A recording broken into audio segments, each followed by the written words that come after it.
put me on stage. Sure.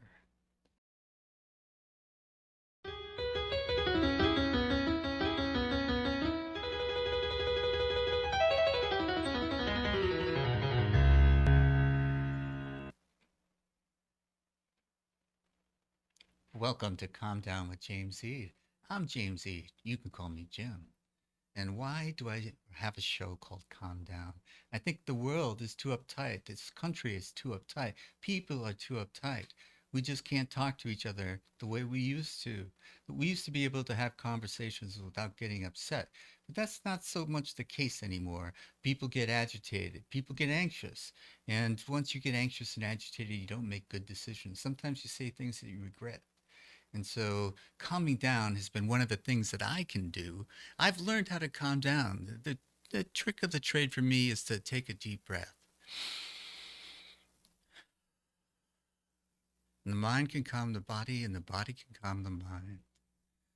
But there's another reason. It's an ulterior motive. I have an ulterior motive because I want you to buy this book, Freedom. Freedom by James Eade. Your Path to Recovery. It's a story of my descent into addiction and my ascent into recovery. And this recovery has not been easy. And there's been moments of anxiety and agitation that I can't deal with unless I calm myself down. And if I can calm myself, then life gets a lot easier.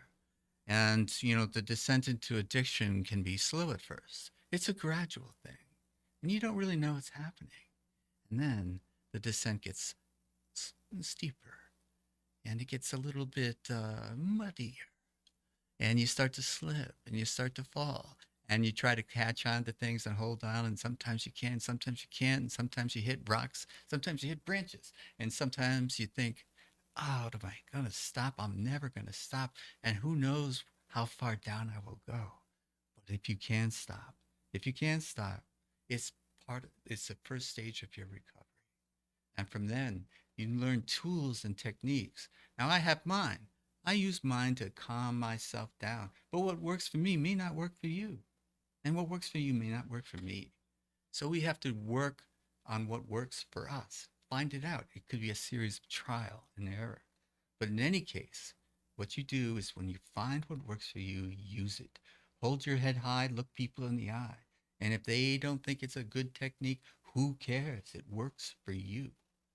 Now, you can find what works for you, and that's another step on the road to recovery, to finding a peace and serenity that you may not have known in the past. But that's enough for me. And what we want to do now is bring on my special correspondent, Rick Rosner, and he's our senior correspondent from LA. So I'm going to bring Rick on now, if I can find my cursor. Rick. Hey. Hey, what's going on So here? nothing. You've got addiction issues, and I've got OCD issues, which I'm happy not to have addiction issues, except for maybe beating off. The OCD issues are pretty crazy for me. I have to go to the gym 5 times a day. I go from gym to gym to gym to gym. It's ridiculous. I don't even have any muscles left, really. I mean, I used to be burly, but after Trump gave me 4 years of diarrhea, I'm pretty skinny. So I don't even know what I'm working out anymore. But my gripe, the thing that's pissing me off this week, is my own lack of reliability. We were supposed to tape this yesterday, but I totally spaced it out. I blew you off. I forgot. And I don't know that that's overly unusual for me. That my life I have a history of failing to follow through, or at least taking way too long to do it. I started my first book 47 years ago when I was 17. I still haven't finished it. I've got another book I started 10 years ago that I haven't finished, and it's a good freaking book. It's topical. I think it would sell. My wife, she started her first book 6 months ago. She's done. She knocked it off. My wife is highly reliable. And she's a blessing to me because her reliability covers my ass a ton. She's the one who gets on the phone and argues with insurance companies when we get bullshit charges for on our medical coverage. Um, but my lack of reliability, my fecklessness, it sucks. I should have been a great physicist, but I was too lazy to follow through and take all the physics I needed. I made it through an undergraduate degree, but you can't do freaking. It's hard to do physics with just an undergrad degree, and even that I didn't get till I was 30 because I was too freaking lazy. Um, so Well, Rick, I don't know if you're lazy, and OCD. I spin my wheels in stupid direct. Why to the gym 5 times a day? And that's over the past, without having missed a day, over the past 34 years. It's insanity. My wife had my not my wife, my dad had OCD, and it was pens. He would carry 40 pens. You 40. know, he wore a blazer, right? Just a suit jacket, Sure. 10 pens inside pocket, 10 in the other inside pocket, another 10 in each outside pocket. The whole thing weighed like 3 pounds worth of pens. It would eventually rip the lining out of his jacket. Whoa. Um, I'm sorry, we were having some technical difficulties. that's Next all time right. I I'll mean, forgive it's psychedelic. You're up in San Francisco, the home of the you. Hate Grateful Asbury, Dead man. and We're a Owsley stone's throw Acid, away. if you so. Well, I think 20 pens is enough. So I don't think 40 is a little excessive. Um, but OCD is nothing to sneeze at. And um, what's the coping mechanism that you have for it, if you do have one? Well, I mean, for OCD is often its own coping mechanism. I deal with OCD about going to the gym by going to the freaking gym. I see. I mean, So I you have a deal indulge. where I prefer to turn right over left because my parents, when I was 6 years old, left me with a scary babysitter and to go to New York for a week, and I wanted the week to go faster, so I turned clockwise the way clocks go. And when they came home, I was just turning in circles and chanting to God. And ever since, I've got a preference for right turns. Um, so I mean, it takes various forms. I like certain numbers better than others. Can you get me back? But it's not debilitating totally the way it can be with some people where they can't even leave the house because they have to check to make sure the oven's been turned off, for like 8, 10, 20 times. Right. I'm not that bad off. Yeah. But Preference. really, I mean, the OCD is less of a overall life burden than my lack of focus or my focus on ridiculous bullshit. Like I said, I sued Who Wants to Be a Millionaire because they asked me a question. And if you remember the format, they give you 4 possible answers. The question they asked me, the correct answer wasn't among the 4. And I'm like, F you. I've written for quiz shows. I know this is bullshit. And I spent a long time. I looked at 110,000 Who Wants to Be a Millionaire questions from around the world to confirm that my understanding of the question was the appropriate understanding. So I spent so much time on that. The odds of winning at any point in the lawsuit were, I'd say maybe a third or less, but still I pushed it, pushed it, pushed it. It also jeopardized my job because while I was suing Who Wants to Be a Millionaire, an ABC show, I was writing for another ABC show. So it was, not the best like job strategy. Well, this is the thing. We talk about addiction or OCD is something like that, and it can affect your life. And when it starts to affect your life and has implications that manifest themselves in negative ways, you want to be able to rein that in somehow. And I think by being calm is the best way I can approach it. Do you have any way when you know that you're indulging yourself, say you're spinning to the right, and is there something that you can do mentally for yourself to say, I don't need to do this. I'm fine the Yeah. way I am. So, I mean, one way to do like is to pretend I'm a spy. And the way they can identify me is by my ticks and quirks. Huh? And so I can't give anything away. Right. You don't want to tell at playing poker Right. is that you have tells, and Yeah. if you give away your tell, then they know. You Yeah. know they know what you're holding. So uh, Yes. it's one of those things, but it's a mind over matter kind of thing. Do you think, or are you able to successfully do it at times? Yeah. I mean, yeah. I mean, like 12 years ago, I was on a show called Obsessed about people with ridiculous OCD. Uh huh. And like every episode, um, they focused on two people, and the other person in my episode was a lady who had like extreme issues with how dirty pooping is, and every time she pooped, she had to get in the shower for 2 hours and jam a toothbrush up her butt to make Oh so my goodness. um, I don't. Yeah, so yeah. It's a visual that I'm trying to get out of my head right now, but yeah. I So don't want to I'm make not fun as of anything like this because it was horrible for her. So, yeah, but the part of the show was I sat in therapy with a behavioral therapist. uh-huh. And, he got me at the time, I was going to the gym 7 and 8 times a day. Okay. So he was pissed at me by the end because he couldn't get me to cut it down to once a day or, to skip a day altogether. But he did get me to drop it from 8 times a day to 5 times a day. So it was a partial victory for him, even though he didn't see it that way. But how So did he get you? I'm back up to 6 and 7 because a new gym just opened a third of a mile from me, and it's only $10 a month. So I couldn't resist. Right. See, this is the other thing when we call these are triggers. These are types of things that if you're trying to fight something and some stimulus comes along, how do you resist it? Yeah, yeah. Yeah. And when COVID shut down all the gyms, Yeah.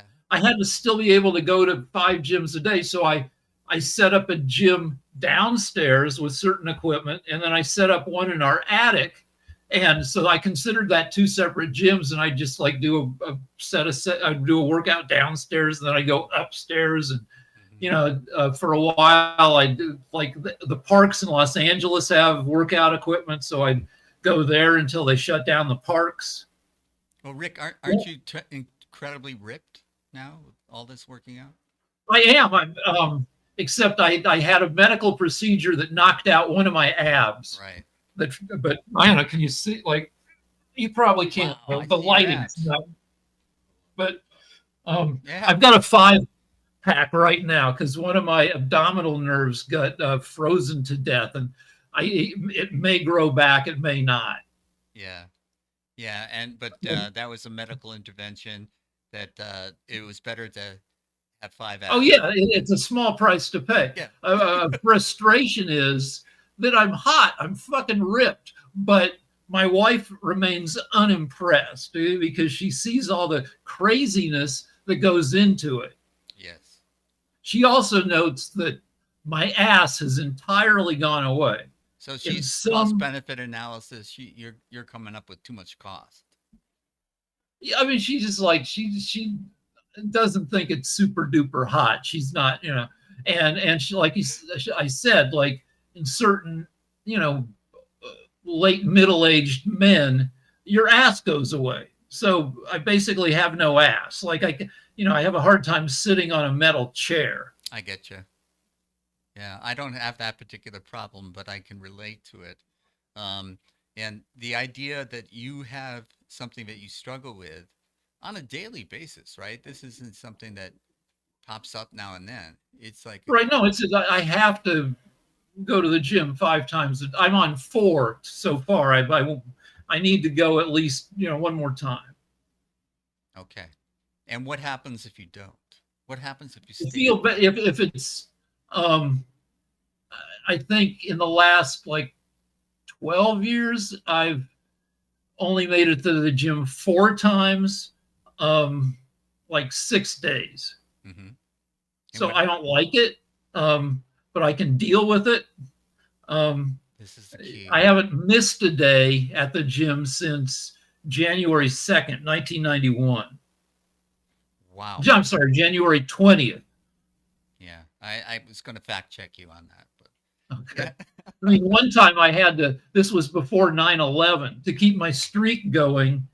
I had to work out, I had to do pull ups in the galley of a passenger jet to Hong Kong. Wow. I had to sneak back there and do pull ups hanging off of like the plane, not out. And, you know, of course, after 9/11, that they would shut that down really quick. But Absolutely. that was before when things were a little bit more relaxed. Right. Well, that you just used the word relaxed, and it doesn't sound like you're relaxed, Rick. Is that a correct analysis on from San Francisco? I run, you know, kind of hot, but I take an adrenaline blocker for my blood pressure, which helps me chill. You know, I run hot, but I don't generally get pissed at the people around me. I get pissed about politics. There's a I used to debate get more. tonight. There's a Yeah, debate tonight, Rick. I used to get more pissed at other drivers, Oh yes, but right, now I consider it kind of a lost cause. right. Because You you're know, not going to because change the jerk's behavior if they're a jerk to begin with. that's right. Plus, like jerky behavior since COVID has kicked up so much that I just can like. All right, here's my reasoning: 2/3 of adult Americans are overweight or obese. Right? When that high a percentage of people has a problem, it's not an individual problem. It's something about the world we live in. Yeah. And the deal is, it's because food is cheap and delicious. If you look back at the history of food in the 1940s, 50s, it was disgusting. It was so like Jello molds filled with corn. Yeah, I remember it's just awful stuff. And then food science came along and they figured out what's delicious and how to make everything just taste freaking great. And so now we're fat, unless we have OCD. It's the same thing with cell phones. It used to be one person being a dick with his phone was an asshole. Right. Now everybody's being a dick. So it's not any one person's problem. It's because you can't, cell phones are too attractive. So that's my reasoning with driving. If it's just a few people being dicks, then it's those people's fault. If everybody's being kind of a dick and not paying attention, then it's a phase change. It's society's fault, not any one dickhead's fault. Yeah, and I think that, you know, we often come to the conclusion, what can we change and what can't we change? And if we can change something, then we often attempt to, even that's not always the best thing to do. But if we can't change it, we might as well accept it and not get agitated by it. That's something that I'm working on. It's like, you know, just not. I mean, I don't know. We can't change Donald frickin' Trump, but I still get super agitated. We can beat him in the election, but right. I you know, my wife is like, you know, you can't. And I go, well, I can tweet, and if I tweet enough, maybe I'll change a few people's minds, you know, and it's certainly more effective than sitting there writing postcards asking people to vote. I did that once. I did not like that. And like, there's no way that I'd make cold calls. That would be brutal. Yeah. Or door knocking, you know, I mean, you know, all praise to people who can do that. I did that once. But, you know, so this is the 12th and final episode of season 1, Rick. And if there's one thing that you would want to leave the viewers with for the season 1, and I'm hoping that you'll be back for season 2. We're going to take a short break between seasons, but of course. Yeah, I'd love to come back. Thank you. Because all right, so you are the all right. So if there's a lesson, it's find your technology. You have a technology that's largely internal and spiritual to help yourself so your head doesn't explode. Right. My technology is go to the gym a zillion times, give in to the OCD. there's worse things to be like, I it's not terrible to go to the gym a bunch. It's ridiculous, but and I take a blood pressure medication that blocks adrenaline, so I'm less pissed. And I take naps and I jerk off, and I fantasize and pretend I'm a spy, and none of these are Zen. You're Zen. I'm not, but I do have a non-Zen tech for like getting through the day. That's the message we're trying to reach out to people with, and calm down. Find what works for you. All right, Rick. Yeah. Well, thank you so much. We'll take a short break between now and season 2, but I'll reach out to you very soon. You've been great. All right. Thank you, Jim. Thank you for all your help in season 1. And thanks for having me. I liked it.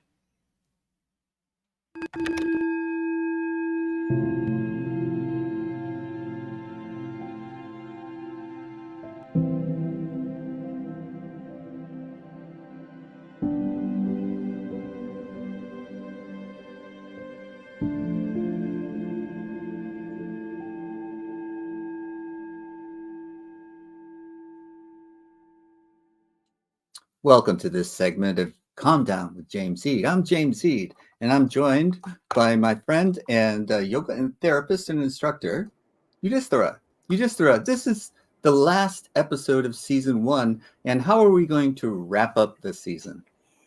Well, Jim, you and I met in terms of a program around yoga and the 12 steps. Yes. And there are 12 steps, but only 10 yamas and niyamas, right? 5 of each. So, however, there are 2 other yoga practices that fit beautifully and perfectly into steps 11 and 12. And so it seems like a good idea for us to have a little bit of a conversation about those 2 practices, where they fit in and how they relate to the 12 steps perhaps, but they stand on their own as well. So. Okay, that sounds like a great plan. All Step right. 11 is my favorite. So, not that we're supposed to have favorites, but I do.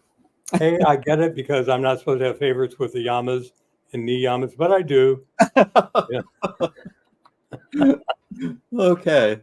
So what are the 2 things that their names, I assume? Well, the first one is sadhana. That's SADHANA. Sadhana is a very flexible term that literally means spiritual practices. All right. And however, for the yogi, it has a very definite look. When I say the yogi, I'm talking about for people who are following the path of yoga beyond yoga postures. Right. Now, that being said, yoga postures may very well be a component in someone's sadhana. Sure. The way that yoga postures actually fit into traditional yoga practice is not in terms of warrior pose or triangle pose or chair pose. Mm-hmm. It's not that. There were, I think, perhaps 5 original yoga postures. They were all poses in which one could sit in order to meditate or pray or chant. Mm-hmm. So those are the poses that you would naturally think of. The cross-legged poses, there's 3 of those. Mm-hmm. Everybody focuses on lotus posture because they've somehow seen it and feel like it somehow has to be done in order to practice yoga. Mm-hmm. It's not true. There are actually 3 different variations on cross-legged positions, and one of which is the lotus position. However, if someone is tweaking their knees to be in the lotus position because it looks like they're right, first of all, they're not practicing yoga. Second of all, they're not practicing ahimsa. They're harming their body. Right. So better to modify the body. Right. You can sit in a kneeling position, sitting back on your heels, either with your heels together or your heels apart. 2 different yoga postures. So those 5 make up pretty much all of the original yoga postures. when it comes to sadhana, it's about finding what works for you to stay focused, on what is true, what is permanent, what is important. We talked about some of these qualities in the last program. And, so let me read to you step 11, which I know you don't need it read to you, but just to put it into context, sought through prayer and meditation to improve our conscious contact with God as we understood him, praying only for knowledge of his will for us and the power to carry that out. And the way that looks for a yogi is that we have on a daily basis a time that we set aside, and ideally a place or a space that we set aside for our spiritual practice, for sadhana. Now, what is from the beginning of the sadhana to the end of the sadhana, what's included is really a matter of, this is where the last practice we talked about, swadhyaya, comes in handy, because one needs to understand what is working for me, what is really effective. And so that for me, doing a few yoga postures, I have a harmonium, which is a little field organ, a little small instrument. I don't play well, but I play enough to be able to do a chant. Mm-hmm. Prayer, so yoga postures and the chanting might be part of my sadhana. What will always be part of my sadhana is prayer. What will always be part of my sadhana is meditation. Mm-hmm. What will always be part of my sadhana is some sort of spiritual reading or inspiration. And what will always be part of my sadhana is my altar. Mm-hmm. And on my altar, I will have things that are of spiritual value to me, things that remind me of what is permanent and true. So on my altar, I have images of my gurus. I have candles for light. I sometimes have flowers. I often have incense. I may be out on a walk in nature and find a pine cone that just calls out to me and says, look how beautiful I am. Mm-hmm. Or a seashell, or a rock. Right. I bring it home. I clean it up. I put it on my altar, and there it becomes nature on my altar. So that's, sort of how my sadhana looks. But here's the thing. Sadhana is not a brick building. Sadhana is much more of, are you a Harry Potter fan? Yeah, of course. All right. Before they get to the Quidditch match, Mm-hmm. Ron's dad brings Mr. a tent. Weasley. The Weasleys, yes. Yeah. He puts up this tent, and Harry looks at it from the outside, and there's a bunch of them, 8 or 9 of them, and it looks like a one-room tent. But you walk inside that tent, and it's a palace. Yes. Yes. Or at least a very large, comfortable space. Right. And it has many rooms in it. Right. And you can spend time in one room or a time in another, but you're always in the tent. Right. On the outside, it looks like a modest little thing. And so sadhana is kind of like that. Is that you figure out, well, today I want to go into this room, and I'm always going to go in this room because it always feels good. Mm-hmm. But then there might be these other rooms that I also want to go into and spend some time because I like the view. I like the music that's being played here. Right. Or I like the way this place smells. Uh-huh. So these all are just different ways. So, I suspect that I know you've landed on a sadhana. Yeah. What does your sadhana look like? Well, one of my sadhanas includes affirmations. It's part of my regular spiritual journey. And, I do this early in the morning. I just throw on my outside clothes and go for a half hour, 45-minute walk. And I say these sayings in my head. And one of the first ones is to give thanks for being reminded that I have work to do. Because in the beginning of my sadhana, it feels like work. It feels like, oh, here I have to do all this stuff. And, and I know better. But now it's a habit. I just do it without struggling with do I want to do it or not do it? I just do it. And so once I get started, it flows. And from there, I have all these things. A lot of them are to give thanks, thank you for being reminded is the first thing that I say or thank you. I say, dear same, Source and Mother Earth. It's an acronym for that. Thank you for reminding me. And then something that I would forget if I didn't say it daily. I would not practice if I didn't say it daily. And so once I complete that, then I go through my chakras from the root to the crown. And each one, I feel the energy rising. Each chakra, the energy rises until I make conscious contact. And this is step 11, conscious contact. Once I asked a room, how does it feel? How do you know when you make conscious contact?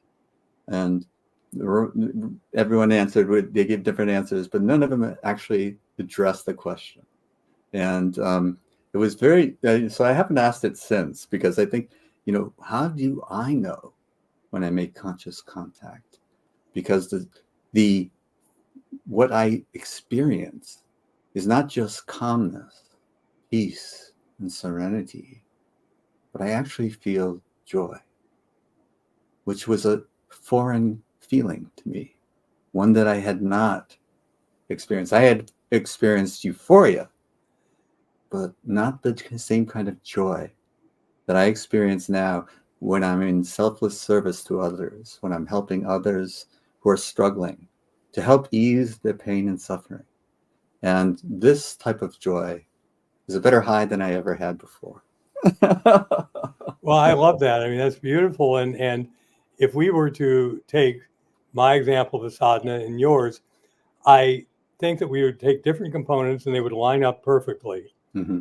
And there's an interesting practice, and there's certain spiritual teachers out there in the world today. I'm thinking of Eckhart Tolle in particular, whose primary message is be present. Yes, be here now. Remember. Well, right. Ram Dass's very first little book that that a few of us are old enough to remember. Be here now. Mm-hmm. And his basic message was stop thinking about the past and future. Right. And when we are practicing Swadhyaya, which we covered in the last program, when we are practicing sadhana, and when we are practicing nishkam karma, which we'll get to in just a moment, when we are practicing these things, we are present. Yes. Presence is required. I'll share a little quote that I came across. The present time is not when we live, but what we do when we invite God to do it with us. Wow. I have a saying, if I can intrude. Please. I just want to say it's one of the things I tell myself each morning on my walk is the past is paralyzed, the future fraught, the present is a gift. So be here now, remember. And the difficulty that I experience is my ability to forget, to be here now. But any point in any day, I can remember to be here now. It's one of the reasons that in my particular path of yoga, that there's a strong emphasis placed on taking seclusion once or twice per year. The reason for taking seclusion is to give yourself a break. And oftentimes when I take seclusion, if I go on seclusion for 2 weeks, it takes me at least, and I mean at least 2 days, to get into the present moment. For my mind to stop thinking about all the activities that were left undone, or that didn't come out the way I wanted them to, or maybe the successes I had, and to realize that none of that is of any importance to this moment right now. And when that moment comes, and again, it's usually about day 3, and then I can begin to practice swadhyaya, which again we covered in the last class, is Yes. self-awareness, Right. moment by moment, of thoughts, feelings, and actions. Right. And I have the time then, the consciousness, to invite the divine into whatever I'm doing. And it goes even further than that, Jim. It becomes a matter of everything I am doing, everything I'm thinking, every feeling I have is a feeling that's moving through me that I'm receptive to. Yes. Right. And the end result is that, and these only come in moments. I've never found a way for them to happen for longer stretches of time usually. But it comes into a place of being in a state of grace, which is a state of closeness with the divine. Yes. I'm using the word divine on purpose because I the word is it may be important. I mean, for me to say my guru, Paramahansa Yogananda, it is important to me, but to say divine it tends to be comfortable for everybody. Mm-hmm. God is a word that comes with a lot of baggage for a lot of folks, but to be aware of the divine, is something I think that we can all. Thank you so much for saying that. Yes, because I have that issue with the God word, but I have no trouble with the divine. Yeah. And I'm not alone in that. So absolutely not. I have one of the realities about this path of yoga is that it is simply a path of universal truths. Mm-hmm. When one learns those truths and then goes back to any religion, not the practices or the people involved in them, but the true teachings, the underlying teachings, Yogananda brought a conscious, by conscious choice, he was given the mission to bring together the teachings of Christ, not the way that Christians behave or act, but rather the teachings of Jesus. Yes. And showing that they are identical in the truth from the teachings of Krishna. Yes. Which is to say that things, for example, like we can experience the divine in many different ways. Right. As love, for example, as joy. You mentioned joy earlier. Yes. And when one is feeling that connection with the divine, everyone, no matter what religion they were born into, when one achieves that connection, there will be an experience of one of those aspects of the divine: joy, wisdom, calm. I think calm is in your program's name, isn't it? Yeah. And those are aspects that sort of are. We all know what a Venn diagram is. Yeah. And it's that area in which the sphere of the divine and the sphere of me as a human being overlap, and where I can experience that aspect of the divine as joy or bliss. And sadhana is just one of the ways that when we carve out time in our daily life, that we consciously and intentionally get better at having an experience, a reconnection every single day.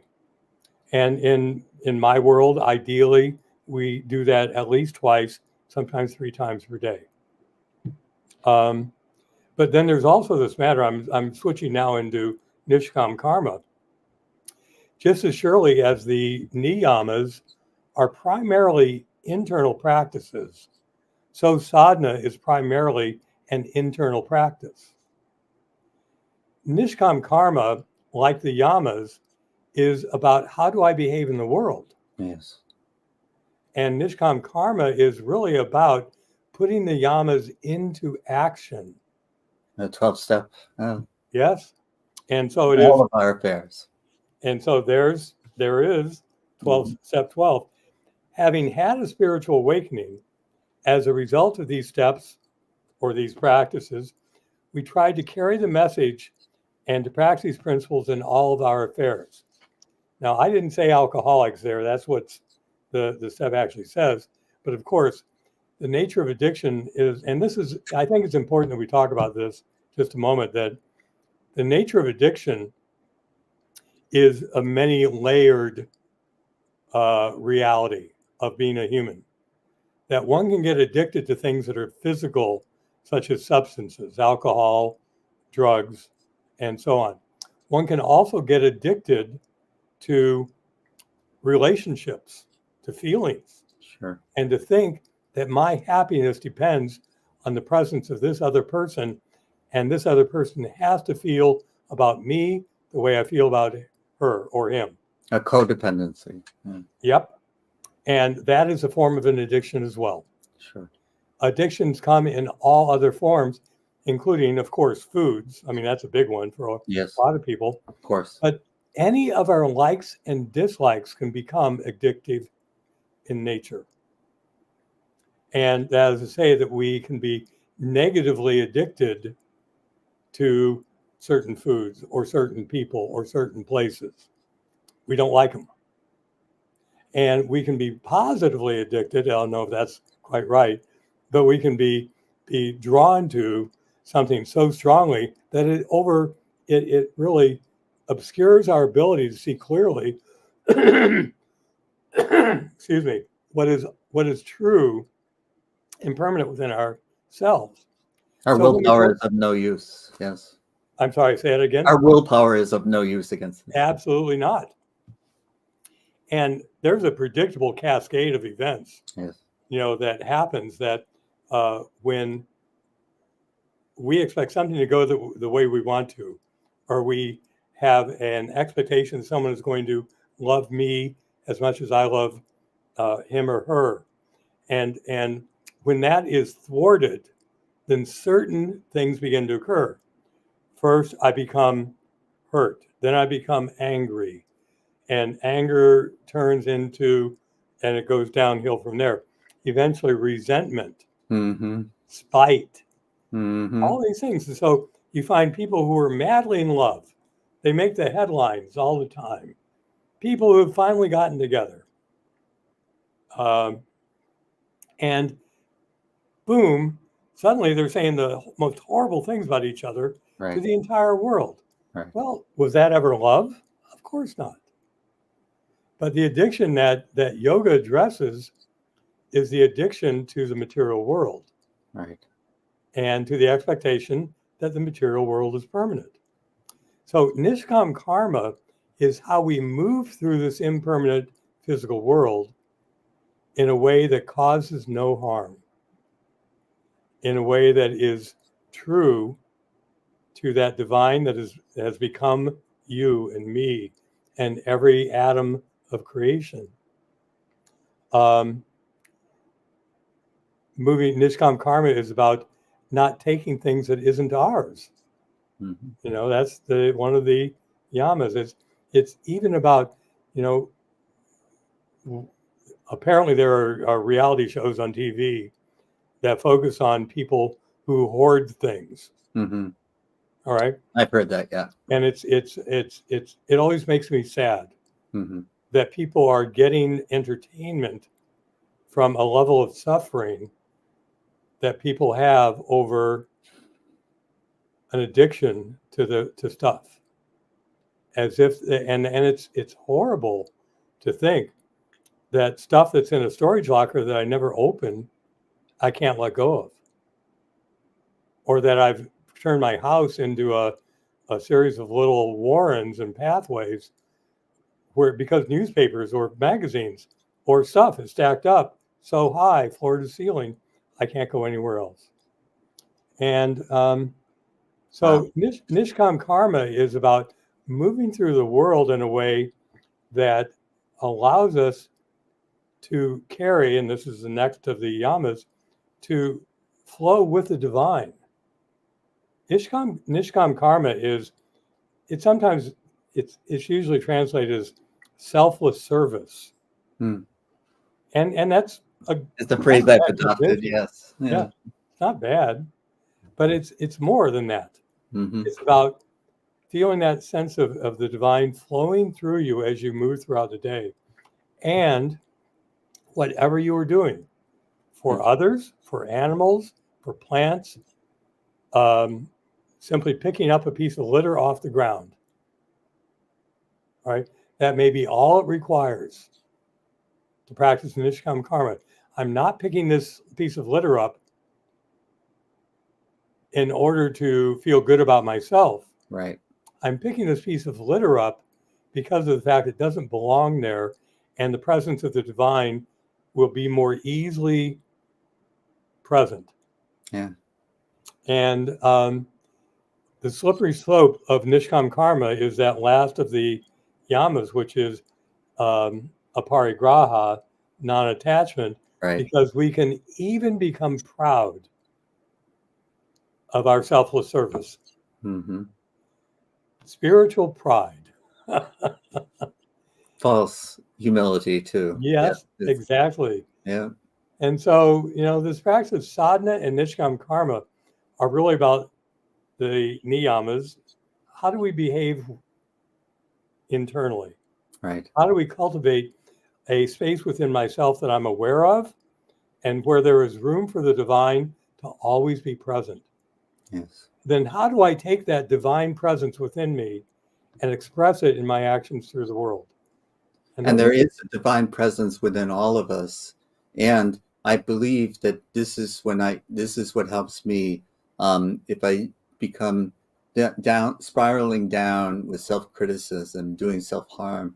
This is the reminder that, I have the ability to channel the divine. So don't get in the way with that stuff. Don't let that stuff block the presence of the divine within me or block my ability to get in touch with it. You pointed to a powerful tool, and there are specific tools that are helpful. Yes. To carry with you throughout the day. You mentioned one earlier, affirmations. If you don't have one, it's okay.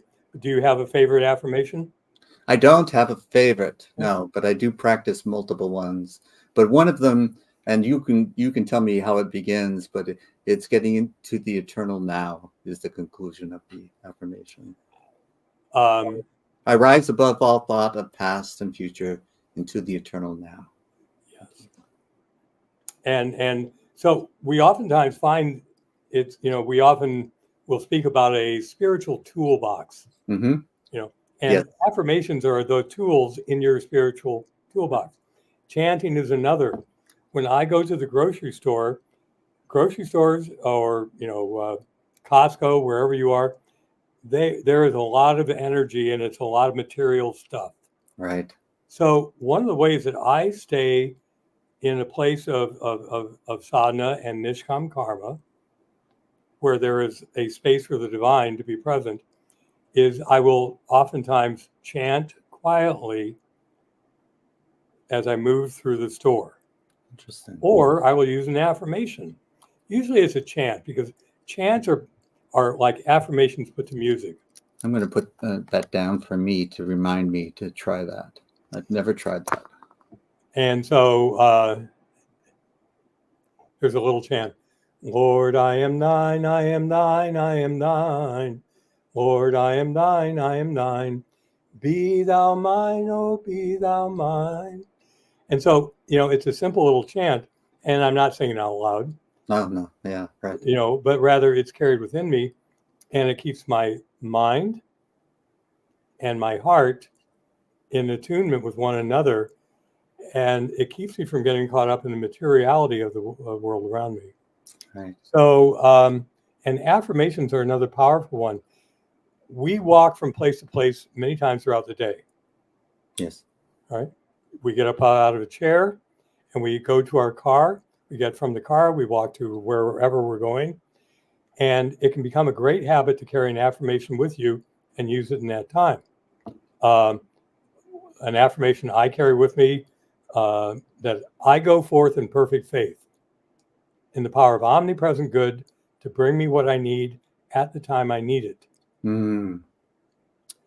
When things go well or don't go well, that affirmation fits. Yes. And so it's one that I tend to default to. Anyway, so it's not always what you want, it's what you need. Absolutely. And that's one of the secrets of overcoming addiction, is to recognize that the suffering that one goes through has value. And what I'm meaning is not, a lot of us tend to look at suffering as being something to avoid. And it's true. Yeah. You don't want to create suffering just on purpose. Right. That's why, Jesus would have never, let me not go there. I'm thinking about. Yeah. All right. But we don't want to intentionally create suffering, right. But suffering in this world is going to occur. Yes. And by suffering, I mean, things don't go the way we want them to. Right. And so how do we become accustomed to taking that and turning it to our benefit? That's the practice of one of the niyamas, tapasya. Mm-hmm. I'm going to take this thing that feels bad and I'm going to turn it into, I'm going to take the lead of this thing that is making me suffer. I'm going to turn it into the gold of expansion. You're an alchemist. Yeah, exactly. And did you watch the Olympics when they were on? The Paralympics are now. Yes. Right now. So many of these athletes, when you get their backstory, that's what they've done. Absolutely. And they are inspiring because of that. Yes. This is so true. Yeah. So sadhana, daily practice, and it's about taking care of the internal reality. That job, right? Nishkam karma is taking that internal reality of the divine and being a vessel, a channel. And practicing. One of the, maybe we can end with this, is that there's a simple teaching about Nishkam karma, that the channel is blessed by that which flows through it. And that is to say that we are blessed. We are blessed when we become channels for positivity, for divinity, for love, for joy, moving through us to spread that into the world. That's beautiful. I'm writing it down. One last thing before we go. Yeah. I want you to, we both read a book, The Autobiography of a Yogi. Yes.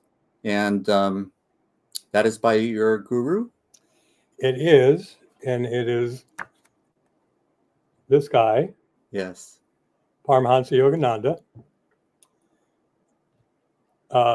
This picture, by the way, was taken moments before his Mahasamadhi, which is the conscious exit of a yogi from a material form back to the immaterial form. That's amazing. And wow. But the autobiography of a yogi, that picture is just full of a lot of divine feeling. Yeah. When you look into his eyes in particular. But the autobiography of a yogi is a book that was published in 1946, and in the nearly 80 years since its publication, has helped people move spiritually along their spiritual path. Yes. Not his spiritual path. Right. Their spiritual path. Your path. And sometimes, for me, for example, when I read that book, I found my spiritual path.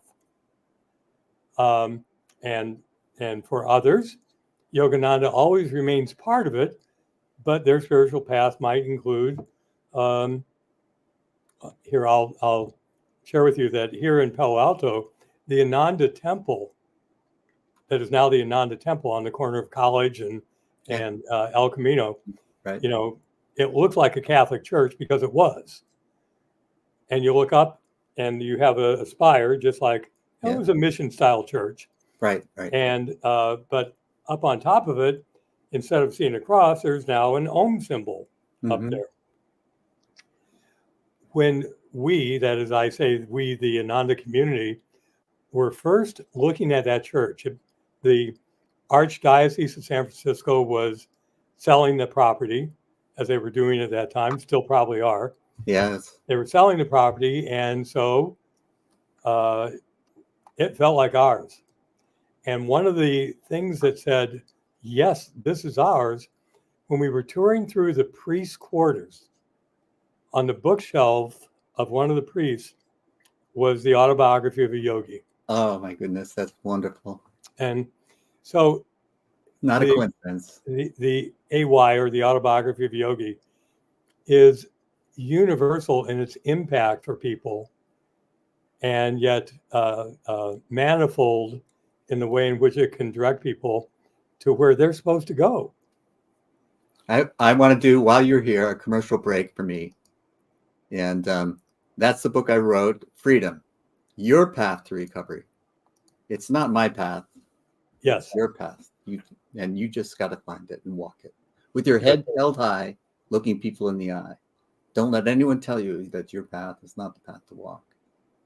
It's inside that you'll know if you're taking a false step or not. You know, the curious thing, though, is that statement, you can put a number of words after it: your path to recovery, your path to joy, yes, your path to happiness. Yes. If the path is explored by the ego, it will never work out. Right.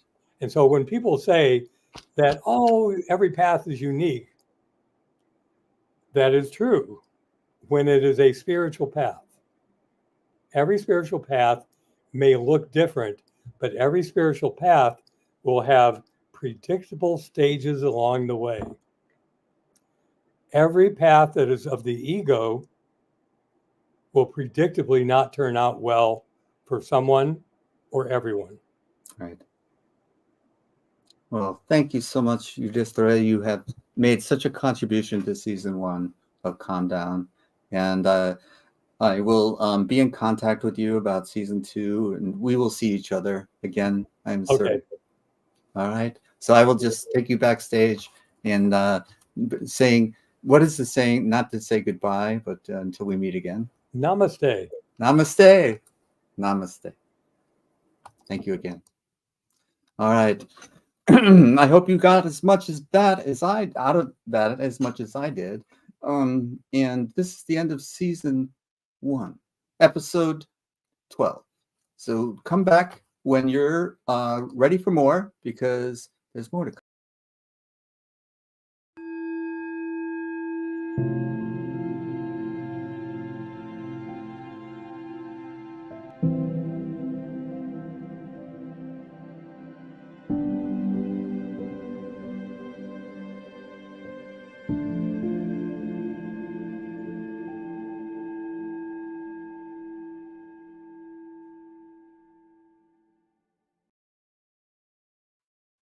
Welcome to the final segment of Calm Down.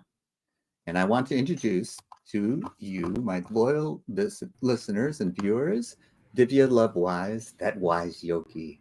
And I would like you, at the end of every show, I'm a little bit agitated and worked up and all that kind of stuff. And I was wondering if there's something that you could do to calm me down. Could you just say goodbye to us in any way that you see fit? Sure, I would love to.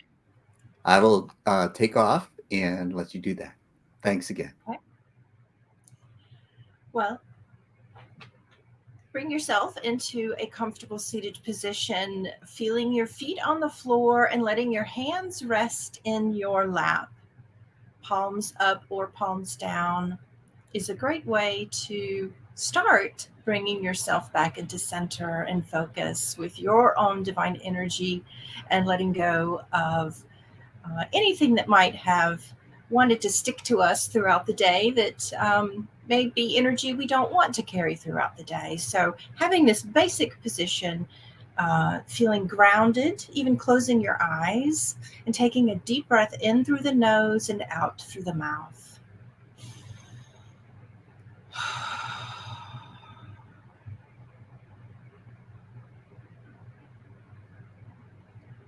And one of the ways we can bring ourselves back to center is observing with our senses what we can feel, the temperature of the air in the room, observing any sounds that you hear.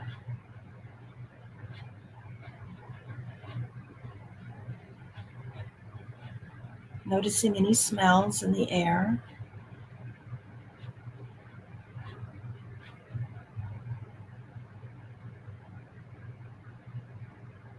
And then bring your awareness to your breath.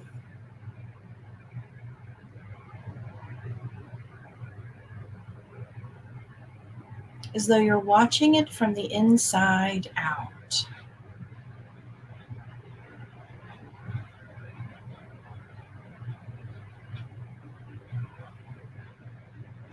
Watching the inhale wash into the body, and watching the exhale wash out of the body. Just like the waves of the ocean as they wash onto the shore.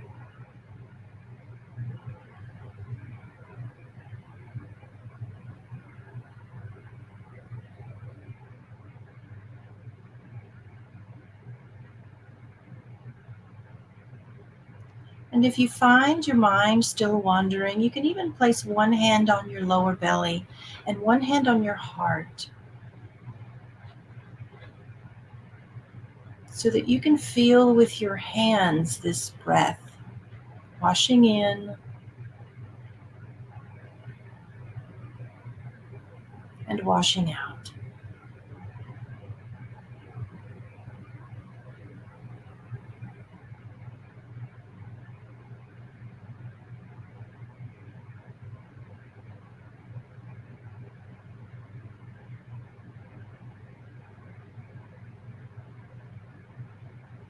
And with your mind's eye, visualize this inhalation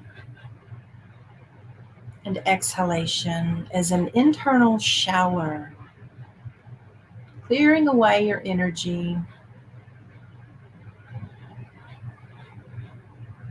so that it's refreshed,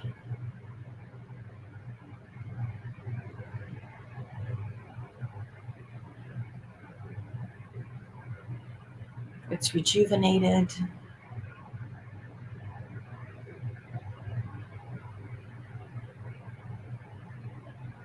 and it's restored.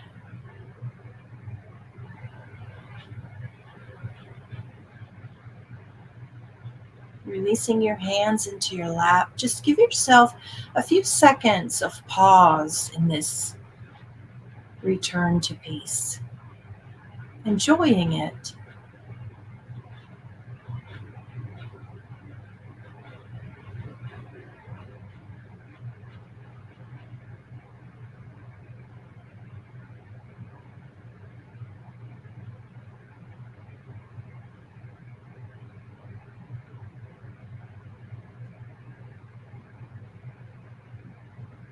And when you are ready, you can open your eyes, wiggling your fingers and your toes, feeling grounded in your body, grounded in the best part of yourself, and you can go out into the world and carry that best part in the forefront of your mind and your heart.